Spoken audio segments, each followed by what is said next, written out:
Hey guys, Clay here. We're back with week 3 and 4 of our Zero to Hero challenge, where I'll be trying to get ahead of the curve with hero grade completed with no outside help and with very minimal hours played per week. I think in these 2 weeks my average is less than 3 hours per week just due to the holidays. First things first, really appreciate all your positive comments in the previous video and also reminding me to take a look at Catalyst.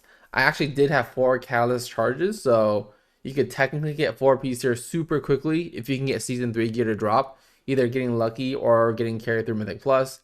I think as a newer player coming in, if you start right now, you can very easily get all 4 tier pieces within 1 week and actually just have the full set going. This third week would also probably be my last LFR full clear, since I'll have the 4 piece at this point, and the only useful thing is a higher eye level weapon or trinket, which both are things that we can easily get at higher eye level through Mythic Plus. Last boss here, Heroic, he did drop a non-legendary axe, which would have been pretty good at this point in the video, but unfortunately lost a roll even though there were only 2 others. Big stage. Smolder weapon also dropped, but of course also lost. Blizzard can just make LFR personal loot.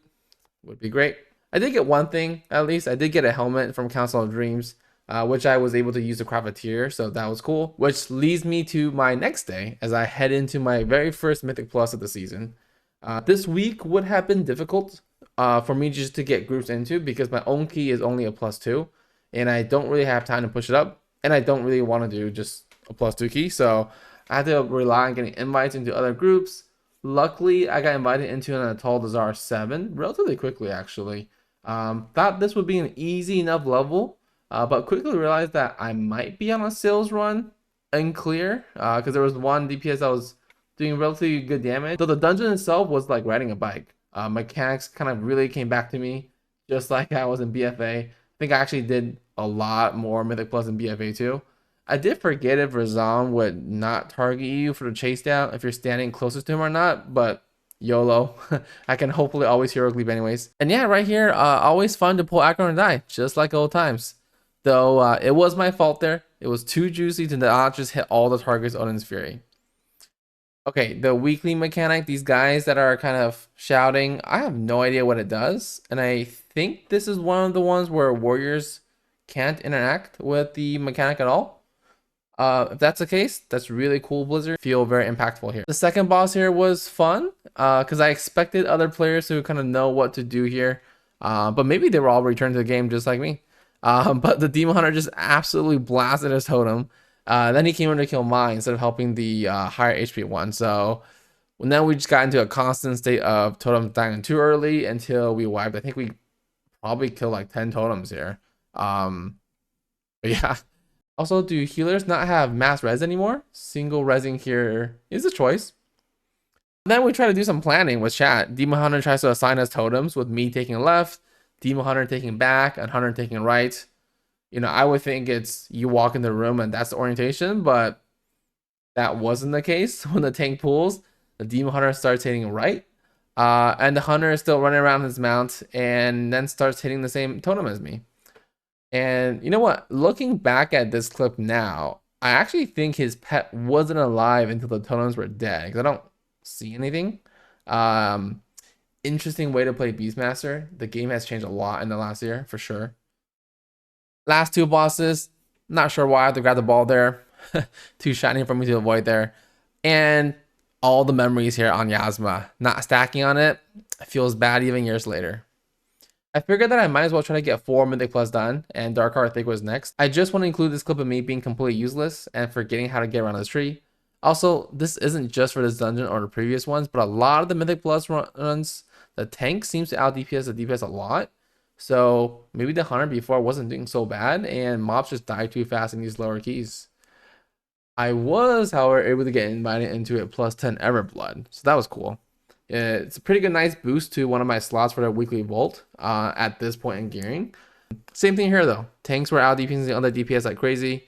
Seems like it's relatively common on lower keys. The only one that ended up different was my last run, which was a Throne of Tides. Maybe it'll be different on higher keys, but for Throne of Tides, it's crazy how much easier it feels when you're doing a really old dungeon versus new dungeons from the current expansion. There just feels like way less mechanics, way less danger, I think, in these older keys. But that was it for my third week. Looking at the vault, I got a nice 42 eye level upgrade on the chest, which I just threw in a catalyst to convert into tier, getting 5 pieces, but still pretty good. It's only 3 eye levels off the hero tier chest, which I assume becomes the same if you max the upgrades anyways. For the 4th week, I realized that just doing the last wing is all that's needed each week. Since I don't need tier anymore, and I can just get other pieces of gear through Mythic Plus. Now we just have the weekly LFR Heroic run to try and get the legendary. For the 4th week, it was a Mythic dungeon week, and completing 4 dungeons would give you a hero grade item, which seems like insane value for your time investment. Luckily this week I have my own key at a plus 10, so I can just easily push and make my own groups. First dungeon was one of the new ones from Dawn of the Infinite, Galakron's Fall. Since I didn't want to deplete my first key here, I did watch a 4-minute video, but we ended up wiping on the first mechanic anyways. I think having new dungeons in the same seasons as older content makes it very clear the increase in difficulty throughout the expansions. I mean, look at this shit. Compare this manifested time waste fight to the Throne of Tides dungeon from the previous week. There's just so much more mechanics involved here. Though this fight was pretty fun on the first attempt. For the 3rd fight, I actually had no idea that you can't just instantly pass the debuff to the tank and expect him to carry it until the debuff ends, since it looks like he gets mind controlled if he holds it for too long. Healer was a Chad though, and it kept us alive.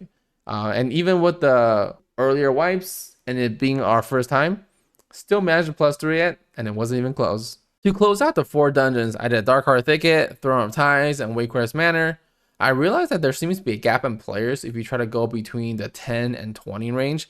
It seems like there was actually a good amount of players doing lower keys, so 10s and below, either on seemingly their alts or just more casual and newer players.